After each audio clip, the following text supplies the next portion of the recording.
ಆರೋಗ್ಯಕ್ಕೆ ಟೀ ಒಳ್ಳೇದು ಅಲ್ಲ. ಬೆಳಗ್ಗೆ ಒಳ್ಳೆ ಒಂದು ಅರ್ಧ ಲೀಟರ್ ನೀರು ಕುಡೀರಿ. ಸಿಪ್ಪ ಏನಾಗುತ್ತೆ? ದೇಹ ಶುದ್ಧಿ ಆಗುತ್ತೆ. ದೇಹ ಏನಾಗುತ್ತೆ? ಶುದ್ಧಿ ಆಗುತ್ತೆ. ಸರಿ, ಆತ್ಮೀಯ ವಿದ್ಯಾರ್ಥಿಗಳೇ, ಇವತ್ತು ನಿಮಗೆ ಒಬ್ಬ ಮಹಾನ್ ವ್ಯಕ್ತಿಯ ಬಗ್ಗೆ ಒಂದು ಪರಿಚಯವನ್ನು ಮಾಡೋದು. ಯಾರು ಆ ಮಹಾನ್ ವ್ಯಕ್ತಿ?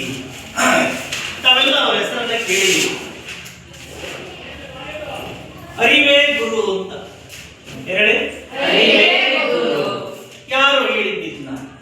ಬಸವಣ್ಣನವರು ಹೇಳಿದ್ರು. ಸರಿ, ಬಸವಣ್ಣನ ಯಾರು ನೋಡಿದ್ರಿ? ಯಾರು ನೋಡಿದ್ರಿ? ಎಲ್ಲಿ ನೋಡಿದ್ಯಾ?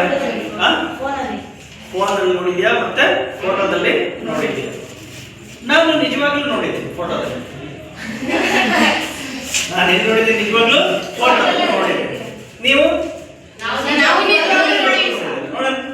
ಬಸವಣ್ಣನವರು ಯಾವುದರಿಂದ ಪ್ರಸಿದ್ಧರಾಗಿದ್ದಾರೆ ಅಂತ?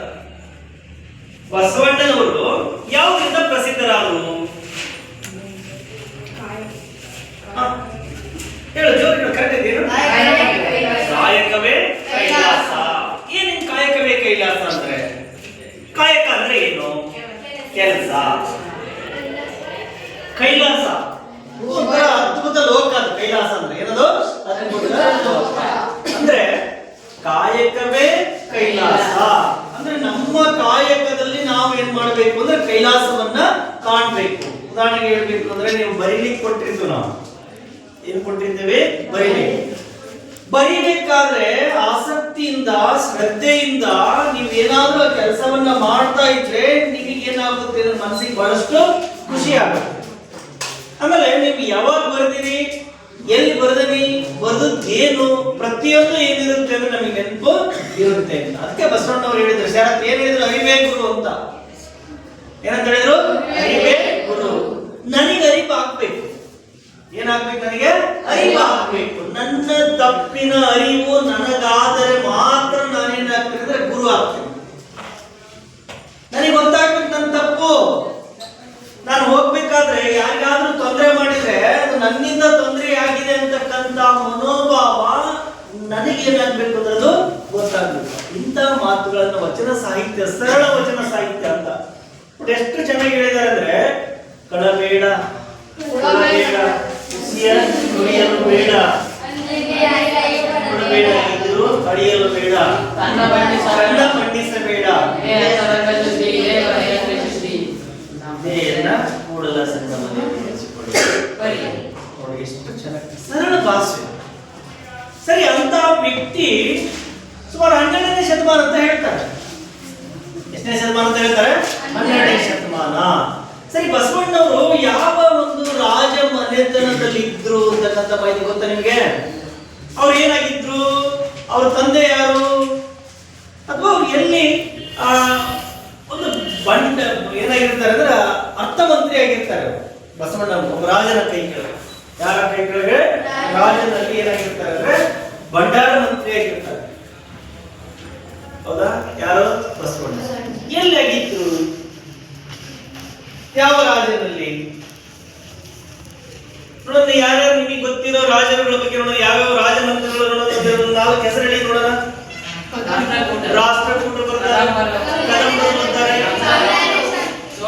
ಚೋಳರು ಬರ್ತಾರೆ, ಚೋಳರು ಬರ್ತಾರೆ, ಹೊಯ್ಸಳರು, ಮತ್ತೆ ಕಲ್ಯಾಣ ಬಾದಾಮಿ ಚಾಲುಕ್ಯರು ಬರಲ್ಲ. ಮತ್ತೆ ಇನ್ನೊಬ್ಬರು ಕಲ್ಯಾಣಿ ಚಾಲುಕ್ಯರು ಅದಾರ, ಶಾತವಾಹನರು ಅದಾರ. ಇದರಲ್ಲಿ ಯಾರು ಬರ್ತಾರೆ ಅಂತಂದ್ರೆ ಕಲ್ಯಾಣದ ಚಾಲುಕ್ಯರು. ಯಾರೇಳಿ? ಕಲ್ಯಾಣದ ಚಾಲುಕ್ಯರು.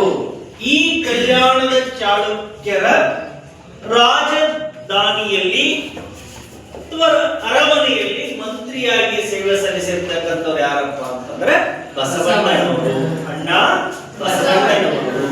ಸರಿನಾ? ಹಾಗಾದ್ರೆ ಈ ದಿವಸ ನಾವು ಯಾರ ಬಗ್ಗೆ ಮಾಹಿತಿಯನ್ನ ಪಡೆದುಕೊಳ್ಳೋಣ ಅಂತಂದ್ರೆ ಕಲ್ಯಾಣದ ಚಾಲುಕ್ಯರು.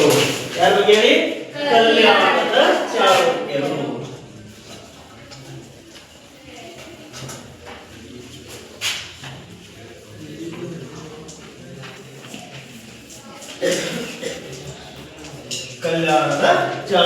ಚಾಳುಕ್ಯರು. ಸರಿ, ಕಲ್ಯಾಣದ ಚಾಳುಕ್ಯರು ಎಲ್ಲಿ ತಮ್ಮ ಸಾಮ್ರಾಜ್ಯವನ್ನ ಸ್ಥಾಪನೆ ಮಾಡಿದ್ರು ಅಂತಂದ್ರೆ ಸಾಮಾನ್ಯ ಬೀದರ್ ಜಿಲ್ಲೆಯ ಕಲ್ಯಾಣ ಅಂತ ಬರುತ್ತೆ. ಯಾವ್ದು ಬರುತ್ತೆ ಹೇಳಿ? ಬೀದರ್ ಜಿಲ್ಲೆಯ ಕಲ್ಯಾಣ. ಸಾಮಾನ್ಯವಾಗಿ ಈ ಬೀದರ್ ಜಿಲ್ಲೆಯ ಕಲ್ಯಾಣ ಇವತ್ತು ನಾವು ನೋಡ್ತಕ್ಕಂತ ಕಲ್ಯಾಣ ಅಲ್ಲ. ನಾವು ಇವತ್ತದ್ರ ಹೆಸರು ಏನಿದೆ ಅಂತಂದ್ರೆ ಇವತ್ತು ಬೀದರ್ ಜಿಲ್ಲೆಯ ಕಲ್ಯಾಣ ಇರೋದು ಏನಾಗಿದೆ? ಬಸವ ಕಲ್ಯಾಣ ಅಂತ ಆಗಿದೆ. ಏನಾಗಿದೆ ಹೇಳಿ? ಬಸವ ಕಲ್ಯಾಣ.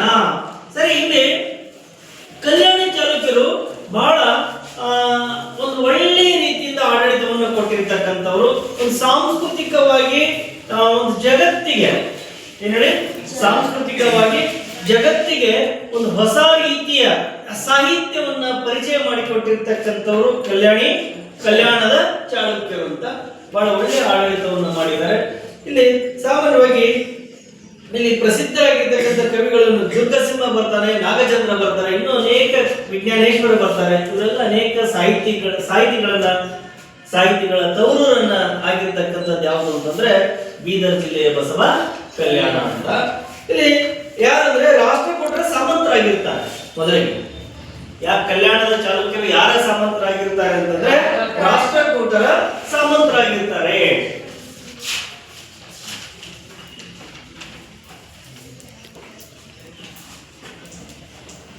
ನೋಡಿ, ಈ ರಾಷ್ಟ್ರಕೂಟರ ಸಾಮಂತರು ಅಂತ ಹೇಳಿದೆ. ಯಾರ ಸಾಮಂತರು? ರಾಷ್ಟ್ರಕೂಟರು. ಯಾಕೆ ರಾಷ್ಟ್ರಕೂಟರ ಸಾಮಂತರು ಅಂತ ಕರೀತಾರೆ ಅಂದ್ರೆ ಸ್ವತಂತ್ರವಾಗಿಯೂ ಇವರು ಏನಾಗಿರ್ಲಿಲ್ಲ ಅಂದ್ರೆ ಸಾಮ್ರಾಜ್ಯವನ್ನ ಕಟ್ಟಿಕೊಂಡಿದ್ದಿಲ್ಲ. ಯಾರು ಕಟ್ಟಿಕೊಂಡಿರಲಿಲ್ಲ? ಕಲ್ಯಾಣದ ಚಾಲುಕ್ಯರು. ನೋಡಿ, ಕಲ್ಯಾಣದ ಚಾಲುಕ್ಯರು ಮೊದಲಿಗೆ ಸ್ವತಂತ್ರವಾಗಿ ಸಾಮ್ರಾಜ್ಯ ಕಟ್ಟಿರಲಿಲ್ಲ. ಒಂದು ಸಣ್ಣ ಸಾಮ್ರಾಜ್ಯ ಇತ್ತು, ಆದ್ರೆ ಶಕ್ತಿವಂತರಾಗಿರ್ಲಿಲ್ಲ. ಯಾಕೆ ಶಕ್ತಿವಂತರಾಗಿರ್ಲಿಲ್ಲ ಅಂದ್ರೆ ಪ್ರಬಲರಾಗಿರ್ತಕ್ಕಂಥವ್ರು ಯಾರಿದ್ರಲ್ಲಿ ಅಂದ್ರೆ ರಾಷ್ಟ್ರಕೂಟರು ಇರ್ತಾರೆ. ಶಿಫಾ ಯಾರಿರ್ತಾರೆ? ರಾಷ್ಟ್ರಕೂಟರು. ಈ ರಾಷ್ಟ್ರಕೂಟರ ಪ್ರಭಾವ ಶಕ್ತಿ ಕಡಿಮೆ ಆದ್ಮೇಲೆ ಹೊತ್ತು ನೋಡಿ ಹೊತ್ತ ಹಾಕ್ಬೇಕು ಅಂತಾರೆ. ಏನೇಳಿ? ಹೊತ್ತು ನೋಡಿ ಹೊತ್ತ ಹಾಕ್ಬೇಕು ಅಂದ್ರೆ ಅಲ್ಲಿಯವರೆಗೂ ಸಾಮಂತರಾಗಿದ್ರು ರಾಷ್ಟ್ರಕೂಟರ ಎರಡನೇ ತೈಲಪ್ಪ, ರಾಷ್ಟ್ರಕೂಟರ ರಾಜ ಎರಡನೇ ಕರ್ಕನನ್ನ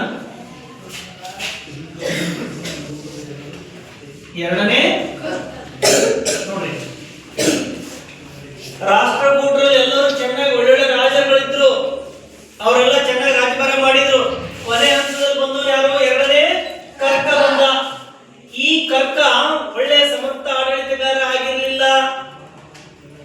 ಸರಿ, ಸಮರ್ಥ ಆಡಳಿತಗಾರ ಆಗದೆ ಇರುವಂತಹ ಸಂದರ್ಭವನ್ನ ಯಾರು ನೋಡ್ತಾರೆ ಅಂದ್ರೆ ಎರಡನೇ ತೈಲಪ್ಪ ನೋಡ್ತಾನೆ. ಕಲ್ಯಾಣ ಚಾಲುಕ್ಯರ ಎರಡನೇ ತೈಲಪ್ಪ ನೋಡ್ತಾನೆ. ಈ ಎರಡನೇ ತೈಲಪ್ಪ ಏನ್ ಮಾಡ್ತಾನೆ? ಎರಡನೇ ಕರ್ಕ ಸರಿಯಾಗಿ ಆಡಳಿತ ಮಾಡಕ್ ಬರಲ್ಲ ಅಂತ ಗೊತ್ತಾಯ್ತು. ತಕ್ಷಣ ಏನ್ ಮಾಡ್ತಾನೆ ಅಂದ್ರೆ ಅವನ ಮೇಲೆ ದಾಳಿಯನ್ನ ಮಾಡಿ ತನ್ನ ಸಾಮಾನ್ಯ ಕೇಟವನ್ನು ವಶಪಡಿಸಿಕೊಳ್ತಾನೆ. ಆಮೇಲೆ ಏನ್ ಮಾಡ್ತಾನೆ ಅಂದ್ರೆ ಹೊಸದಾಗಿ ಕಲ್ಯಾಣ ನಗರವನ್ನ ಕಟ್ತಾನೆ. ಹೊಸದಾಗಿ ಏನನ್ನು ಕಟ್ತಾನೆ? ಕಲ್ಯಾಣ ನಗರವನ್ನ ಕಟ್ತಾನೆ ಎರಡನೇ ತೈಲಪ್ಪ. ಅಲ್ಲಿಂದ ಏನಾಯ್ತು ಅಂದ್ರೆ ಕಲ್ಯಾಣ ಚಾಲುಕ್ಯರ ಸಾಮ್ರಾಜ್ಯ ಏನಾಯ್ತು? ಸ್ಥಾಪನೆ ಆಯ್ತು. ಗೊತ್ತಾಯ್ತು ಹೆಂಗ್ ಸ್ಥಾಪನೆ ಆಯ್ತು ಅಂತ? ಕಲ್ಯಾಣ ಚಾಲುಕ್ಯರ ರಾಜಮನೆತನ ಹೇಗೆ ಸ್ಥಾಪನೆ ಆಯಿತು ಅಂತಂದ್ರೆ ಯಾರು ಹೇಳ್ತೀರಾ? ಹೇಳಿ, ಪರವಾಗಿಲ್ಲ ಹೇಳಿ, ನಿಮ್ಗೆ ಗೊತ್ತಿರೋದನ್ನ ಹೇಳಿ. ನಾನು ಒಂದ್ಸರಿ ಹೇಳ್ತೀನಿ, ಆಮೇಲೆ ನೀವು ಹೇಳಿ, ಸರಿನಾ? ಕಲ್ಯಾಣ ಚಾಲುಕ್ಯರು ರಾಷ್ಟ್ರಕೂಟರ ಸಾಮಂತರಾಗಿರ್ತಾರೆ. ರಾಷ್ಟ್ರಕೂಟರು ಬಹಳ ಪ್ರಖ್ಯಾತರಾಗಿರ್ತಕ್ಕಂಥ ರಾಜರುಗಳು. ಆದ್ರೆ ಅವರಲ್ಲೂ ಸಹ ಕೊನೆ ಹಂತದಲ್ಲಿ ಏನಾಗ್ತಾರೆ ಅಂದ್ರೆ ಸ್ವಲ್ಪ ಏನು ಅಸಮರ್ಥನಾಗಿರ್ತಕ್ಕಂಥ ರಾಜ ಬರ್ತಾನೆ. ಅವರ ಹೆಸರು ಏನಪ್ಪ ಎರಡನೇ ಕರ್ಕ. ಕಲ್ಯಾಣ ಚಾಲುಕ್ಯ ರಾಷ್ಟ್ರಕೂಟರ ಸಾಮಂತರಾಗಿದ್ದು ಅವ್ರಿಗೆ ಸಾಮಂತರಾಗಿ ಇದ್ಕೊಂಡು ಏನಾಗಿತ್ತು? ಅವ್ರಿಗೆ ಬೇಸರ ಆಗಿತ್ತು. ನಾವು ಯಾಕೆ ಸ್ವತಂತ್ರ ಸಾಮ್ರಾಜ್ಯ ಕಟ್ಟಬಾರ್ದು ರಾಷ್ಟ್ರಕೂಟರಲ್ಲಿ ಅಂತಕ್ಕಂಥ ವಿಚಾರ ಯಾರಲ್ಲಿ ಬಂತು ಅಂದ್ರೆ ಎರಡನೇ ತೈಲಪ್ಪನಲ್ಲಿ ಬಂತು. ಆವಾಗ ಎರಡನೇ ತೈಲಪ್ಪ ಏನ್ ಮಾಡ್ತಾನೆ? ಎರಡನೇ ತೈಲಪ್ಪ ಏನ್ ಮಾಡ್ತಾನೆ ಅಂತಂದ್ರೆ ಎರಡನೇ ಕರ್ಕನ ವೀಕ್ನೆಸ್ ಅನ್ನ ಕಂಡು ಅವನ ಅಸಮರ್ಥನದನ್ನು ನೋಡಿಕೊಂಡು ಅವನ ಮೇಲೆ ದಾಳಿ ಮಾಡಿ ರಾಷ್ಟ್ರಕೂಟ ರಾಜ್ಯದ ಮಾನ್ಯ ಕೇಟವನ್ನು ವಶಪಡಿಸಿಕೊಂಡ. ಅಲ್ಲಿಗೆ ಸ್ವತಂತ್ರ ಸಾಮ್ರಾಜ್ಯವನ್ನು ಸ್ಥಾಪನೆ ಮಾಡಿದ. ಅರ್ಥ ಆಯ್ತಾ? ಕೇಳ್ಬೇಕು, ಯಾರು ಹೇಳ್ತೀರಿ? ಬೇಗ ಹೇಳ್ಬೇಕು. ಗಣೇಶ ಹೇಳ ನೋಡೋಣ, ಹೆಂಗ್ ಹೇಳ್ತೀಯ? ಬೇಗ. ರಾಷ್ಟ್ರಕೂಟರು ಒಳ್ಳೆ ಶ್ರೇಷ್ಠ ದೊರೆಗಳು ಸರ್. ಅವರಲ್ಲಿ ಲಾಸ್ಟ್ ಕೊನೆ ಗಂಟೆಗೆ ಎರಡನೇ ಕರ್ತ ಅನ್ನೋ ಒಬ್ಬ ಅಸಮರ್ಥ ದೊರೆ ಬರ್ತಾನೆ. ರಾಷ್ಟ್ರಕೂಟರ ಸಾಮರ್ಥರಾಗಿದ್ದ ಎರಡನೇ ಕಲ್ಯಾಣ ಚಾಲುಕ್ಯರು ಎರಡನೇ ಕರ್ತನ ವೀಕ್ನೆಸ್ ತಿಳ್ಕೊಂಡು ಎರಡನೇ ತೈಲಪ್ಪ ಸರ್ ಅವ್ರನ್ನ ಸೋಲಿಸಿ ಮಾನೆಕೇಟವನ್ನ ವಶಪಡಿಸ್ಕೊಂತಾನೆ. ಅವಾಗ ಕಲ್ಯಾಣ ಚಾಲುಕ್ಯರು ಅವಾಗ ಏನಾಯ್ತಂದ್ರೆ ಕಲ್ಯಾಣ ಚಾಲುಕ್ಯರ ಸಾಮ್ರಾಜ್ಯ ಸ್ಥಾಪನೆ ಆಯಿತು. ನೆಕ್ಸ್ಟ್ ಒಂದನೇ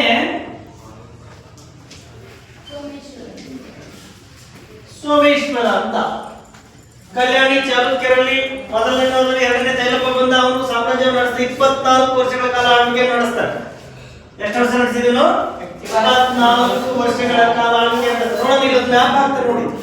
ಕಲ್ಯಾಣಿ ಚಾಲುಕ್ಯರಲ್ಲಿ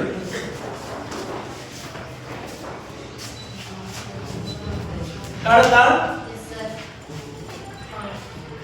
ಕಲ್ಯಾಣಿ ಚಾಲುಕ್ಯರು, ಕಲ್ಯಾಣ ಕಾಣ್ತದಲ್ಲ? ಇದೆಲ್ಲ ಇವರ ಸಾಮ್ರಾಜ್ಯಕ್ಕೆ ಸೇರಿರ್ತಕ್ಕಂಥದ್ದು. ಈ ಪ್ರದೇಶಗಳೆಲ್ಲ ಚೋಳರವರೆಗೂ ದಾಳಿ ಮಾಡ್ತಾರೆ. ಅವರು ಚೋಳರ ಸಾಮ್ರಾಜ್ಯದ ಮೇಲೂ ದಾಳಿಯನ್ನ ಮಾಡ್ತಾರೆ, ಹೊಯ್ಸಳರ ಮೇಲೂ ದಾಳಿಯನ್ನ ಮಾಡ್ತಾರೆ. ಅಷ್ಟೊಂದು ಅದ್ಭುತವಾಗಿರ್ತಕ್ಕಂಥ ಸಾಮ್ರಾಜ್ಯವನ್ನು ಕಟ್ಟಿರ್ತಕ್ಕಂಥ ಯಾರಪ್ಪ ಅಂದ್ರೆ ಕಲ್ಯಾಣದ ಚಾಲುಕ್ಯರು. ನಾವು ಈ ಹಿಂದೆ ಬಾದಾಮಿ ಚಾಲುಕ್ಯರ ಬಗ್ಗೆ ನೋಡಿದೀವಿ, ಕರೆಕ್ಟಾ? ಅವರು ಚಾಲುಕ್ಯರೇ, ಇವರು ಚಾಲುಕ್ಯರೇ. ಅರ್ಥ ಆಯ್ತಾ? ವೆಂಗಿ ಚಾಲುಕ್ಯರು ಅಂತ ಬರ್ತಾರೆ. ಎಲ್ಲಿ? ಗುಜರಾತ್ ಮತ್ತೆ ವೆಂಗಿಯಲ್ಲಿ, ಅಲ್ಲಿ ಎರಡು ಮಂತ್ರಿಗಳು ಸಾಮ್ರಾಜ್ಯವನ್ನು ಸ್ಥಾಪನೆ ಮಾಡಿರ್ತಾರೆ. ಇಲ್ಲಿ ನಾವು ಕಲ್ಯಾಣದಲ್ಲಿರ್ತಕ್ಕಂಥವ್ರ ಬಗ್ಗೆ ಕೆಲಸವನ್ನು ಮಾಡ್ತಾ ಇದ್ದೀವಿ. ಎರಡನೇ ತೈಲಪ್ಪ ಬಂದ 24 ವರ್ಷ ಆಡಳಿತ ಮಾಡ್ತಾನೆ. ಇವನ ನಂತರ ಕಲ್ಯಾಣಿ ಚಾಲುಕ್ಯರಲ್ಲಿ ಇವನ ನಂತರ ಬಂದಿರತಕ್ಕಂಥ ಯಾರಪ್ಪ ಅಂದ್ರೆ ಒಂದನೇ ಸೋಮೇಶ್ವರ ಅಂತ ಬರ್ತಾರೆ. ಎರಡಲ್ಲ, ಒಂದನೇ ಸೋಮೇಶ್ವರ. ಒಂದನೇ ಸೋಮೇಶ್ವರ ಏನ್ ಮಾಡ್ತಾನೆ ಅಂದ್ರೆ ಹೊಸದಾಗಿ ರಾಜಧಾನಿಯನ್ನು ಕಟ್ಟಿಕೊಂಡ. ನಾನು ಆಗ್ಲೇ ತೈಲಪ್ಪ ಕಟ್ಟಿದ ಅಂತ ಹೇಳಿದೆ.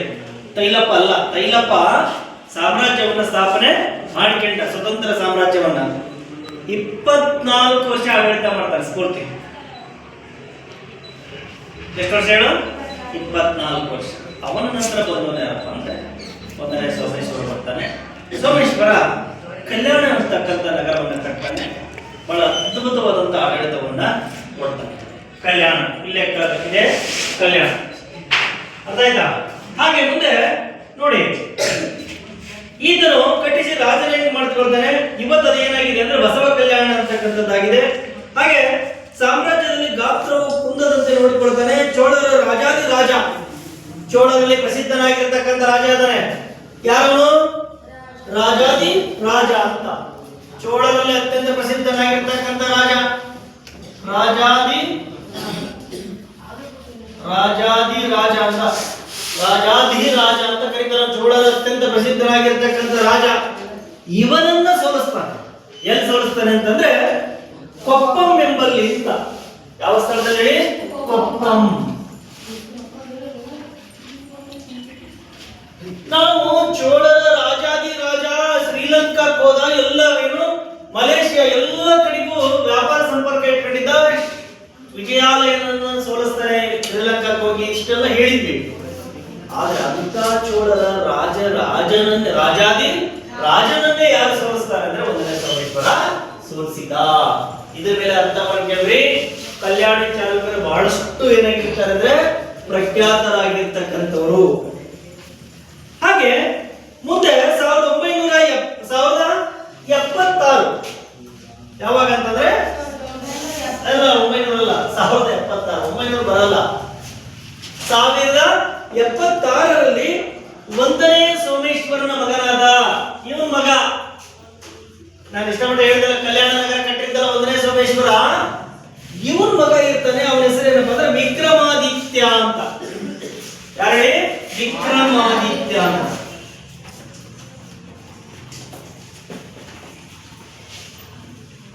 ವಿಕ್ರಮಾದಿತ್ಯ. ಈ ವಿಕ್ರಮಾದಿತ್ಯ ಎಂತ ವಿಕ್ರಮಾದಿತ್ಯ ಅಂದ್ರೆ 6ನೇ ವಿಕ್ರಮಾದಿತ್ಯ ಅಂತ ಕರೀತಾರೆ ಅವ್ನು. ಎಂತ ವಿಕ್ರಮಾದಿತ್ಯ? 6ನೇ ವಿಕ್ರಮಾದಿತ್ಯ. ಸರಿ, ಈ 6ನೇ ವಿಕ್ರಮಾದಿತ್ಯ ಈ ವಂಶದ ಅತ್ಯಂತ ಶ್ರೇಷ್ಠನಾಗಿರ್ತಕ್ಕಂಥ ರಾಜ ಆಗಿರ್ತಾನೆ. ಹಾಗೆ ಅಸಾಧಾರಣ ವೀರ, ಉತ್ತಮ ಆಡಳಿತಗಾರ. 1976ರಲ್ಲಿ ವಿಕ್ರಮ ಶಕೆಯನ್ನ ಆರಂಭಿಸ್ತಾನೆ. ಎಂತ ಶಕೆಯನ್ನ ಆರಂಭಿಸ್ತಾನೆ? ವಿಕ್ರಮ ಶಕೆಯನ್ನ ಆರಂಭಿಸ್ತಾನೆ. ಇವನು ಹೊಯ್ಸಳರ ವಿಷ್ಣುವರ್ಧನನ ಬಂಡಾಯವನ್ನು ಅಡಗಿಸ್ತಾನೆ. ನೀವು ಹೊಯ್ಸಳ ನೋಡಿ ಯಾರ್ಯಾರು ಬರ್ತಾರೆ ಇಲ್ಲಿ? ಯಾರು ಬಂದ್ರಿ ಈಗ? ಹೊಯ್ಸಳರ ವಿಷ್ಣುವರ್ಧನ ಈಗ ಯಾರು ಬಂದ್ರೀಗ? ಹೊಯ್ಸಳರ ವಿಷ್ಣುವರ್ಧನ ಬರ್ತಾನೆ ಅಂತ ಹೇಳಿ ಇಲ್ಲಿ ಹೊಯ್ಸಳರ ವಿಷ್ಣುವರ್ಧನನ ಬಂಡಾಯವನ್ನು ಅಡಗಿಸ್ತಾನೆ ಅಂತ. ವಿಷ್ಣುವರ್ಧನ ಏನ್ ಮಾಡ್ತಾನೆ? ಹೊಯ್ಸಳರ ವಿಷ್ಣುವರ್ಧನ ನಾನೇ ಬಲಿಷ್ಠ ಅಂತ ಅಡ್ಡಾಡ್ತಿರ್ತಾನೆ. ನಾನೇ ಪ್ರಖ್ಯಾತನಾಗಿರ್ತಕ್ಕಂಥ ರಾಜ ಅಂತ ಅನ್ಕೊಂಡಿರ್ತಾನೆ. ಅವನನ್ನೇ ಏನ್ ಮಾಡ್ತಾನೆ ಅಂದ್ರೆ ಈತ ಸೋಲಿಸ್ತಾನೆ. ಯಾರು ಸೋಲಿಸಿದ್ರು? ಹೊಯ್ಸಳರ ವಿಷ್ಣುವರ್ಧನನನ್ನ ಸೋಲಿಸಿರುವಂತ ಚಾಳುಕ್ಯರ ರಾಜ ಯಾರು ಅಂತಂದ್ರೆ ವಿಕ್ರಮಾದಿತ್ಯ. ಇವನ ಪರಮಾಧಿಕಾರವನ್ನ ಒಪ್ಪದೇ ಇರೋದ್ರಿಂದ, ಯಾರ ಪರಮಾಧಿಕಾರವನ್ನು ಒಪ್ಪದವನು? 6ನೇ ವಿಕ್ರಮಾದಿತ್ಯನ ಪರಮಾಧಿಕಾರವನ್ನು ಒಪ್ಪಲ್ಲ. ಅವಾಗ ಅವನ ಬಂಡಾಯವನ್ನ ಅಡಗಿಸಿದ 6ನೇ ವಿಕ್ರಮಾದಿತ್ಯ. ಅರ್ಥ ಆಯ್ತಾ? ಹಾಗೆ ಮುಂದೆ ಶ್ರೀಲಂಕೆಯ ಅರಸನಾದ ವಿಜಯಬಾಹುವಿನೊಂದಿಗೆ ಸಂಪರ್ಕವನ್ನು ಹೊಂದಿದ್ದ. ನೋಡಿ ಎಲ್ಲಿ ಬಳಸ್ತಾರೆ ಸಂಪರ್ಕವನ್ನು ಅಂತಂದ್ರೆ ಶ್ರೀಲಂಕಾ.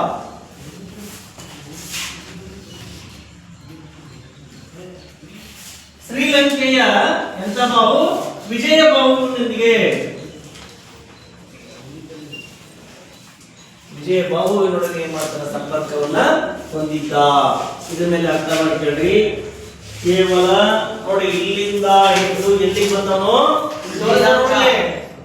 ಕಾಣ್ತಾ ನೋಡ್ರಿ, ಈ ಭಾಗದಿಂದ ಹಿಡಿದು ಇಲ್ಲಿಯವರೆಗೂ ಸಾಮ್ರಾಜ್ಯವನ್ನು ವಿಸ್ತರಣೆ ಮಾಡ್ಕೊಂಡಿರ್ತಾನೆ. ನಿಮ್ಗೆ ಕಾಣ್ತಾ ನೋಡಿ, ಈ ಕಲರ್ ಐತಲ್ಲ ಎಲ್ಲ ಕಾಣ್ತಾ ಕಲರ್ ಇದು ನೋಡಿ. ಶ್ರೀಲಂಕಾ ಇಲ್ಲಿದೆ ಅಂದ್ರೆ ಇವರಿಗೆ ನೌಕಾಪಡೆಯ ಬಗ್ಗೆ ಮಾಹಿತಿ ಇತ್ತು, ಹೌದಾ?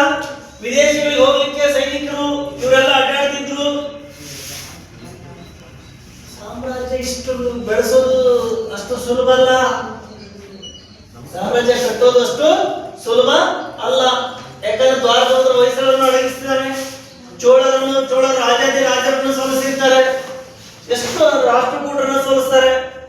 ಅಂದ್ರೆ ಸಣ್ಣ ಸಾಮ್ರಾಜ್ಯ ಆದ್ರೂ ಬಹಳ ಕಡಿಮೆ ಅವಧಿಯಲ್ಲಿ ಬಹಳಷ್ಟು ಹೆಸರು ಮಾಡಿರ್ತಕ್ಕಂಥ ಸಾಮ್ರಾಜ್ಯ.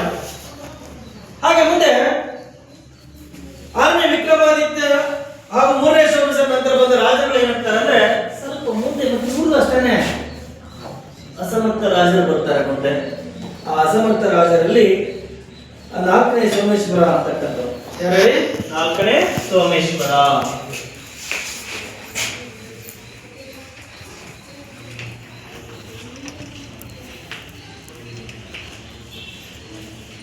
ಈ 4ನೇ ಸೋಮೇಶ್ವರನ ಕಾಲದಲ್ಲಿ ಏನಾಗುತ್ತೆ ಅಂದ್ರೆ ಚಾಳುಕ್ಯ ಸಾಮ್ರಾಜ್ಯ ಅವನತಿ ಬಂತು. ಅಲ್ಲಿ ಮಠ ಎಷ್ಟು ಚಂದ ಇತ್ತು ಸಾಮ್ರಾಜ್ಯ, ಅಲ್ಲಿ ಮಠ ಎಷ್ಟು ಚೆಂದಾಗಿತ್ತು ಸಾಮ್ರಾಜ್ಯ.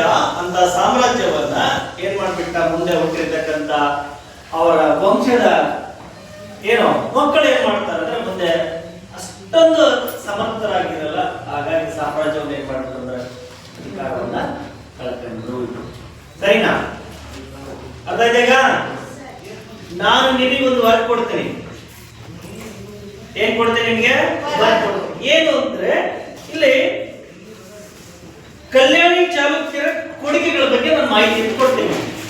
ನೀವು ಅದನ್ನ ನನಗೆ ಮಾಹಿತಿಯನ್ನು ಹೇಳ್ಬೇಕು. ನಾನು ಬರೆಸ್ತೇನೆ, ಒಂದೊಂದು ಪದಗಳನ್ನು ಬರೆಸ್ತೇನೆ.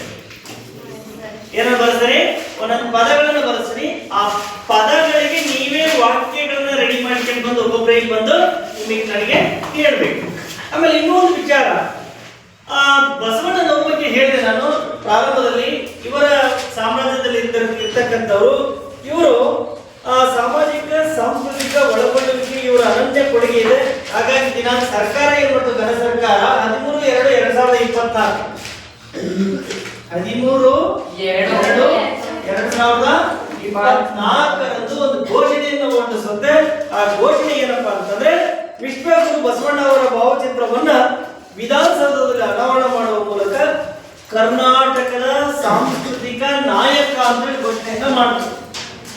ಕರ್ನಾಟಕದ ಸಾಂಸ್ಕೃತಿಕ ನಾಯಕ ಯಾರು? ಬಸವಣ್ಣ, ವಿಶ್ವಗುರು ಬಸವಣ್ಣ ಅಂತ. ಅರ್ಥ ಆಯ್ತಾ? ಹಾಗಾಗಿ ಈಗ ನಾನು ನಿಮಗೆ ಏನ್ ಮಾಡ್ತೀನಿ ಅಂದ್ರೆ ಕೆಲವೊಂದಿಷ್ಟು ಪದಗಳನ್ನು ಬಳಸ್ತೀನಿ, ನೀವು ಅವುಗಳನ್ನು ಹುಡುಕಿ ಅದಕ್ಕೆ ನನಗೆ ವಾಕ್ಯ ಮಾಡಿ ಬಂದು ಓದ್ಬೇಕಿಲ್ಲ. ರಂಗನಾಥ ನೆನಪಿಲ್ಲ, ಎಲ್ಲರೂ ಒಂದೊಂದು ಓದ್ಬೇಕು. ಬೇಗ ಬರ್ಕೊಳ್ಳಿ. ಒಂದು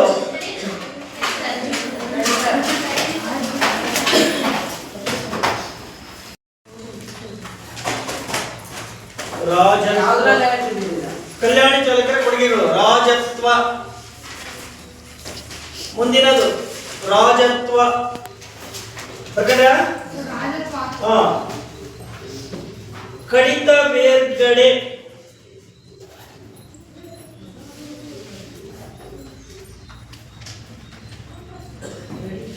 ಕಡಿತ ಬೇರ್ಗಡೆ. ರಾಜ್ಯದ ಮೂಲಾದಾಯ. ರಾಜ್ಯದ ಮೂಲಾದಾಯ.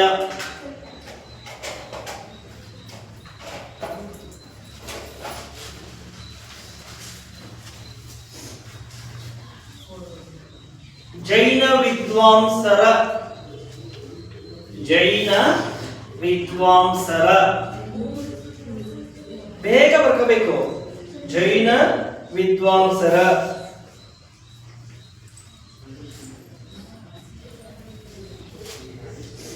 ನೆಕ್ಸ್ಟ್ ಗದಾಯುದ್ಧ.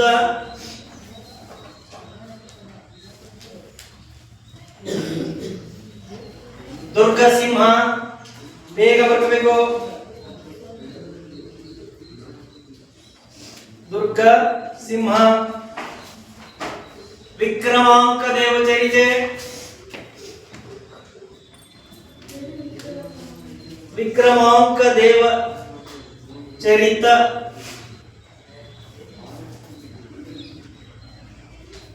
ಮಾನಸೋಲ್ಲಾಸ. ಮಾನಸ ಏನ? ಮಾನಸೋಲ್ಲಾಸ ಅಂತ. ಮಾನಸೋಲ್ಲಾಸ. ಮನೋಲ್ಲಾಸ.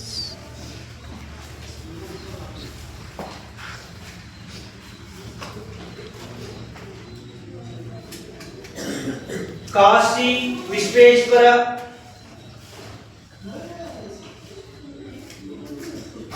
ಪುರವತ್ತಿ ಮಲ್ಲಿಕಾರ್ಜುನ. ಬೇಗ ಬರ್ಕೋಬೇಕು. ಕಾಶಿ ವಿಶ್ವೇಶ್ವರ, ಪುರವತ್ತಿ ಮಲ್ಲಿಕಾರ್ಜುನ,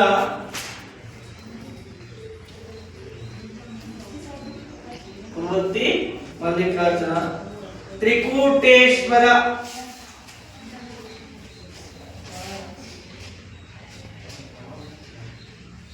ಕಲೆಗಳ ಬೀಡು.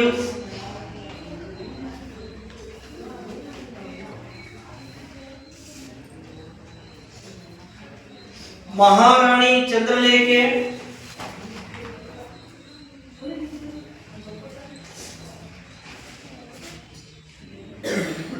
ಮಹಾರಾಣಿ ಚಂದ್ರಲೇಖೆ. ಸಂಗೀತ ಚೂಡಾಮಣಿ.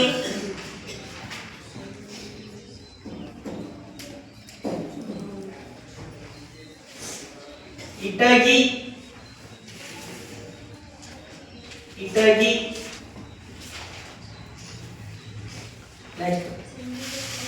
ನಯಸೇನ. ನಯಸೇನ.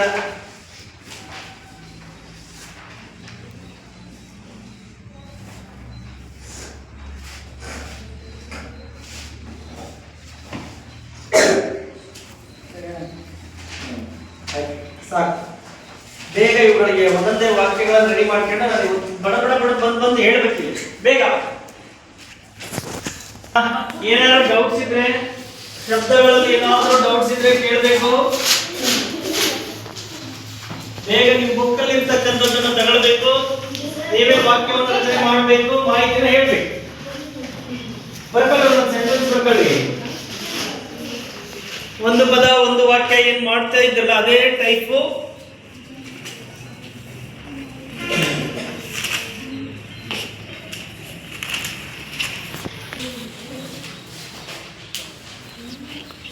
ಬೇಗ.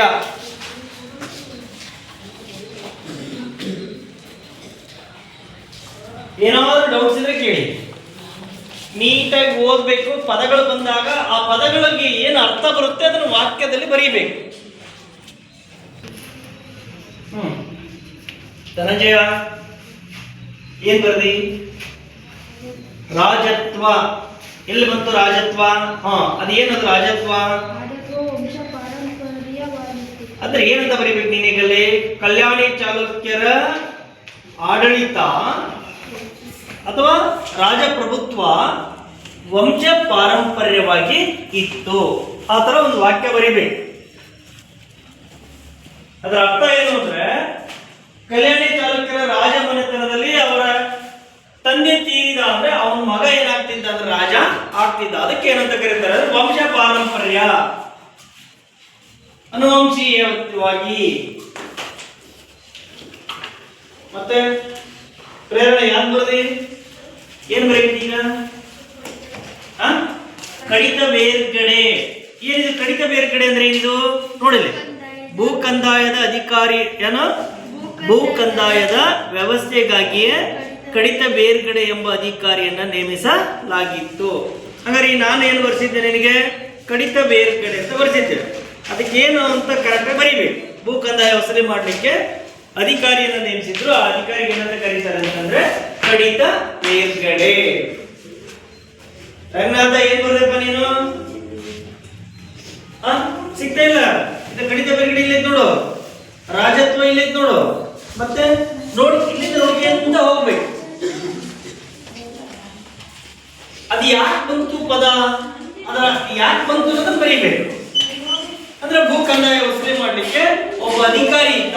ಆ ಅಧಿಕಾರಿ ಏನಂತ ಕರೀತಾರೆ ಅಂದ್ರೆ ಕಡಿತ ಬೇರ್ಗಡೆ. ಬರೀಬೇಕು, ಬೇಗ ಬರೀಬೇಕು, ಟೈಮ್ ಆಗುತ್ತೆ. ಶರತ ಬರ್ದನ ಯಾವ್ದು ಬರ್ದಿಯ? ಎರಡನೇದು ಕಾಶಿ ವಿಶ್ವೇಶ್ವರ ದೇವಸ್ಥಾನ ಎಲ್ಲಿತ್ತು? ಮುಂದಿನ ಓದ್ರೋಡೆಲ್ಲ ಈಸಿ ಇದೆ. ಬರ್ಕ ಸ್ಫೂರ್ತಿ ಬರ್ದನಮ್ಮ ಬರೀ. ಮೂರು ಇಲ್ಲ, ಇನ್ನೊಂದು 5 ಬರೀ. ಭೂಮಿಕಾ ಕೃತಿಗಳು ಬರೆಸಿದನಲ್ಲ, ಗದಾಯುದ್ಧ, ಅದ್ರ ಬಗ್ಗೆ ಬರೀ. ಅದ್ರ ಬಗ್ಗೆ ಒಂದು 4 ಕೃತಿಗಳ ಬಗ್ಗೆ ಹೇಳಬೇಕು.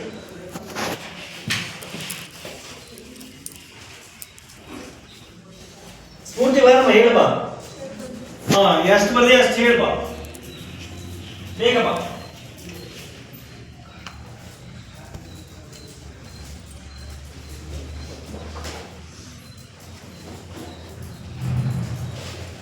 ಸ್ಫೂರ್ತಿ ಸಾಕು, ಅಷ್ಟೇ ಹೇಳ್ಬಾ. ಎಷ್ಟು ಬಾ.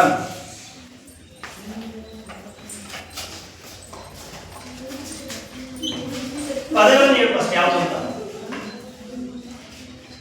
ರಾಜತ್ವ. ಕಲ್ಯಾಣದ ಚಾಲುಕ್ಯರ ಬಾದಾಮಿ ಚಾಲುಕ್ಯರಂತೆ ವಿಶೇಷ ಕೊಡುಗೆಗಳನ್ನು ನೀಡಿದ್ದಾರೆ. ರಾಜತ್ವವು ವಂಶ ಪಾರಂಪರ್ಯವಾಗಿತ್ತು. ರಾಜತ್ವ ಏನಿತ್ತು? ವಂಶ ಪಾರಂಪರ್ಯವಾಗಿತ್ತು. ನೆಕ್ಸ್ಟ್ ಎರಡನೇ ಪದ ಯಾವುದು?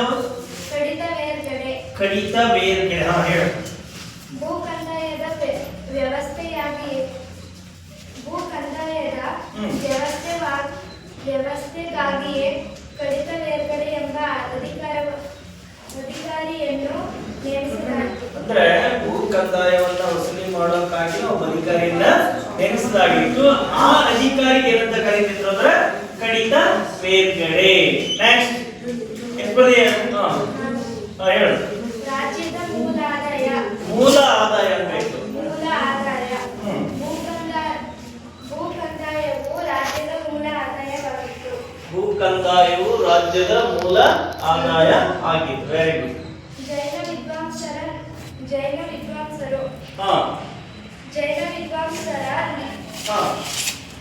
ನೆರವಿನಿಂದ ಕನ್ನಡ ಸಾಹಿತ್ಯವು ಅಭಿವೃದ್ಧಿ ಹೊಂದಿತ್ತು. ನೋಡಿ, ಜೈನ ವಿದ್ವಾಂಸರು ಅಂತ ಬರೆಸಿದ್ದೆ ನಾನು.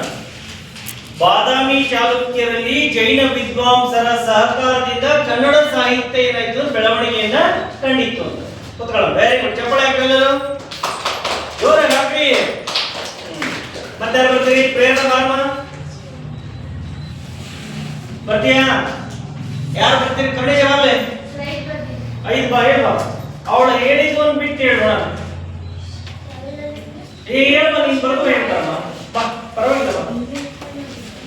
ಬೇಗ ಧನಂಜಯ, ಶರತ ಎಲ್ಲರೂ ಬರುವ. ರಂಗನಾಥ ನೀನು ಬರೋಕ್ಲೇ ಒಂದು ಏನಪ್ಪ ಹೇಳು. ಹೇಳು ಹೇಳು. ರಾಜತ್ವ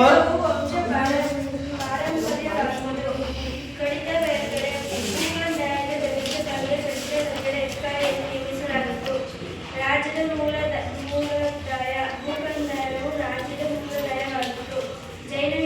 ಜೈನ ವಿದ್ವಾಂಸರ ನೆರವಿನಿಂದ ಕನ್ನಡ ಸಾಹಿತ್ಯವು ಅಭಿವೃದ್ಧಿ ಹೊಂದಿತು.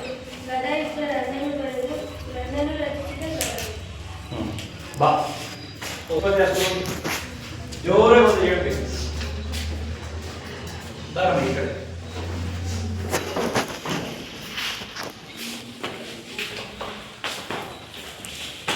ಗಣೇಶ ಜೋರಾಗಿ ಹೇಳಲ್ಲ. ಸರ್, ರಾಜತ್ವ ಚಾಲುಕ್ಯರ ಆಡಳಿತ ರಾಜತ್ವ ವಂಶ ಪಾರಂಪರ್ಯವಾಗಿತ್ತು. ಕಡಿತ ಬೇರ್ಗಡೆ ಭೂಕಂದಾಯ ವ್ಯವಸ್ಥೆಗೆ ಕಡಿತ ಬೇರ್ಗಡೆ ಎಂಬ ಅಧಿಕಾರಿಯನ್ನು ನೇಮಿಸಿರಲಾಗಿತ್ತು. ರಾಜ್ಯದ ಮೂಲಾದಾಯ ಭೂಕಂದಾಯ ರಾಜ್ಯದ ಮೂಲ ಕಂದಾಯವಾಗಿತ್ತು. ಜೈನ ವಿದ್ವಾಂಸರ ನೆರವಿನಿಂದ ಕನ್ನಡ ಸಾಹಿತ್ಯ ಅಭಿವೃದ್ಧಿ ಪಡೆಯಿತು. ಗದಾಯುದ್ಧ ರನ್ನನು ರಚಿಸಿದ ಕೃತಿ ಗದಾಯುದ್ಧ. ದುರ್ಗಸಿಂಹನು ಪಂಚತಂತ್ರ ಎಂಬ ಕೃತಿಯ ಕರ್ತೃ. ವಿಕ್ರಮಾಂಕ ದೇವಚರಿತೆ ಬಿಲ್ಹಣನು ರಚಿಸಿದ ವಿಕ್ರಮಾಂಕ ದೇವಚರಿತೆ. Very good. ಮಾನಸೋಲ್ಲಾಸ ರಾಜ ಮೂರನೇ ಸೋಮೇಶ್ವರನು ರಚಿಸಿದ ಮಾನಸೋಲ್ಲಾಸ ಕೃತಿ. ಕಾಶಿ ವಿಶ್ವೇಶ್ವರ ಚಾಲುಕ್ಯರ ಕೊಡುಗೆಯಾದ ಕಾಶಿ ವಿಶ್ವೇಶ್ವರ ದೇವಾಲಯ ಬಹಳ ಪ್ರಮುಖವಾಗಿದೆ. ಕುರವತ್ತಿ ಮಲ್ಲಿಕಾರ್ಜುನ ಮಂದಿರ ಕುರವತ್ತಿಯಲ್ಲಿರುವ ಮಲ್ಲಿಕಾರ್ಜುನ ಮಂದಿರ ಚಾಲುಕ್ಯರ ಪ್ರಮುಖ ಕೊಡುಗೆಯಾಗಿದೆ. ಗದಗಿನ ತ್ರಿಕೂಟೇಶ್ವರ ದೇವಾಲಯ ಚಾಲುಕ್ಯರ ಪ್ರಮುಖ ಕೊಡುಗೆಯಾಗಿದೆ. Very good. ಎಷ್ಟು ಬರ್ದೀಯಪ್ಪ? 11. ಒಂದು ಪದ ಒಂದು ವಾಕ್ಯವನ್ನು ನೋಡಿ, ಕಡಿಮೆ ಅವಧಿಯಲ್ಲಿ ಏನು ಬರೆದ ಅಂದ್ರೆ 11 ಪದಗಳನ್ನ ಅವುಗಳಿಗೆ ಏನು ಅರ್ಥ ಅನ್ನೋದನ್ನ ಬೇಗ ಹುಡುಕಿ ಬರೆದಿರ್ತಕ್ಕಂಥದ್ದು ಅತಿ ಹೆಚ್ಚು ಬರೆದಿದ್ದಾನೆ. ತಿಳಿತಾ? ಹಾಗೆ ಎಲ್ಲರೂ ಪ್ರಯತ್ನವನ್ನ ಮಾಡಬೇಕು. ಹೋಗಪ್ಪ. ನೆಕ್ಸ್ಟ್ ಯಾರು ಬರ್ತೀರಿ? ಶರತ್ ಹೇಳಿದ್ದಲ್ಲ, ಮಾನಸ ಬರ್ತಾಳೆ. ಮಾನಸ ಬಾರಮ್ಮ. ಅಲ್ಲೇ ಓದು.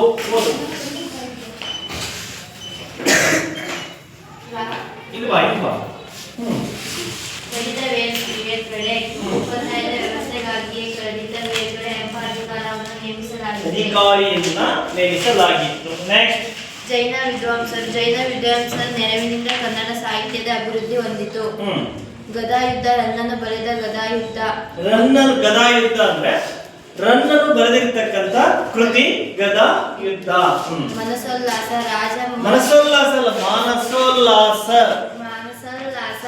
ರಾಜ ಮೂರನೆಯ ಸೋಮೇಶ್ವರನು ಬರೆದ ಮಾನಸೋಲ್ಲಾಸ ಸಂಸ್ಕೃತ ವಿಶ್ವಕೋಶವೆನಿಸಿದೆ. ನಿನ್ನ ಹೆಸರೇನು? ಮಾನಸ. ಸರಿ. ಮಹಾರಾಣಿ ಚಂದ್ರಲೇಖಿಯು ಅನೇಕ ಸಂಗೀತ ವಿದ್ವಾಂಸರಿಗೆ ಮತ್ತು ನೃತ್ಯಗಾರ್ತಿಯರಿಗೆ ಆಶ್ರಯ ನೀಡಿದ್ದಳು. ರಾಜ್ಯದ ಮೂಲ ಆದಾಯ ಭೂಕಂದಾಯವು ರಾಜ್ಯದ ಮೂಲ ಆದಾಯವಾಗಿದೆ. ವಿಕ್ರಮದೇವ ಬಿಲ್ಹಣನ ರಚಿಸಿದ ವಿಕ್ರಮದೇವ ಚರಿತ. ಗದಗಿನ ತ್ರಿಕೂಟೇಶ್ವರ ದೇವಾಲಯವು ಚಾಲುಕ್ಯರ ಕೊಡುಗೆಯಾಗಿದೆ. ಸರಿ, ವೆರಿ ಗುಡ್. ಒಳ್ಳೆ ರೀತಿಯಾಗಿರ್ತಕ್ಕಂಥ ಪ್ರಶ್ನೆಗಳನ್ನ ಏನ್ ಮಾಡಿದ್ದೀರಿ ಅಂದ್ರೆ ತೆಗೆದಿದ್ದೀರಿ. ನೀವು ಕೆಲಸ ಮಾಡಬೇಕು. ನಾಳೆ ಬರ್ಬೇಕಾದ್ರೆ ಎಲ್ಲ ಕ್ವಶನ್ ಆನ್ಸರ್ಗಳನ್ನ ಏನ್ ಮಾಡ್ಬೇಕಂದ್ರೆ ಓದ್ಕೊಂಡು ನೀವು ಅವುಗಳಿಗೆ ಉತ್ತರಗಳನ್ನು ಬರ್ಕೊಂಡು ಬರಬೇಕು. ನಿಮ್ಗೆ ಏನಾದ್ರೂ ಗೊತ್ತಾಗಲಿಲ್ಲ ಅಂದ್ರೆ ನಾಳೆ ಬಂದು ಏನ್ ಮಾಡ್ಬೇಕು, ನೀವು ಹೇಳ್ಬೇಕು. ಸರಿನಾ?